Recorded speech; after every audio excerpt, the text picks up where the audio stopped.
দলৰ ফালৰ পৰা বিভিন্ন সময়ত আলোচনা কৰা হৈছিল, জিলা পৰ্যায়ত ব্লক পৰ্যায়ত নীতি নিৰ্দেশনা দিয়া হৈছে আৰু যিসকল প্ৰাৰ্থী এইবাৰ যিহেতু কিছু মুখ্যমন্ত্ৰী মহোদয়ৰ এটা ভয় হৈছে যে যদি দলীয় চিম্বলত বিজেপিৰ নেতাসকলক খেলিবলৈ দিয়ে জনবিৰোধী কাম কৰাৰ কাৰণে অসমীয়া জনগণে তেখেতসকলৰ দলীয় চিম্বলৰ প্ৰাৰ্থীসকলক নিৰ্ঘাত হৰুৱাব।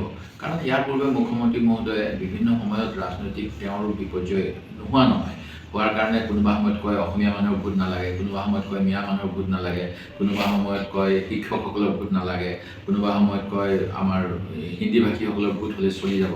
এনেকুৱা কথা বিভিন্ন সময়ত তেখেতে মন্তব্য দি সকলোকে আঘাত দি আহিছে। শিৱসাগৰ জিলাত কেনেকুৱা ঘটনা হৈছিল আপোনালোকে জানে।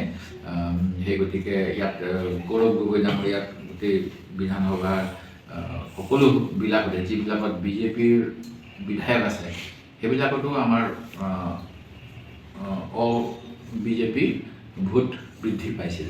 সেই গতিকে তেখেতৰ কিছু সন্দেহ আছে। সেই গতিকে তেওঁলোকে নতুন এটা নিয়ম কৰিলে আৰু এই নিয়ম কৰাৰ উপৰিও যেনেধৰণে সমষ্টি পুনৰ নিৰ্ধাৰণৰ সময়ত ঐতিহ্যমণ্ডিত শিৱসাগৰ জিলাৰ সমষ্টি হ্ৰাস কৰাৰ উপৰিও বিভিন্ন যোগ বিয়োগ কাটকুট কৰি পেলাই য'ত আজি 3খন পঞ্চায়তৰ কথা ক'ব পাৰোঁ মই, গড়গাঁও হওক, শিলাকুটি হওক, এইবিলাকৰ পৰা আপোনাৰ আমাৰ নাজিৰা মহকুমা অধিপতি কাৰ্যালয়লৈ মাত্ৰ 4 কিলোমিটাৰ আছিলে।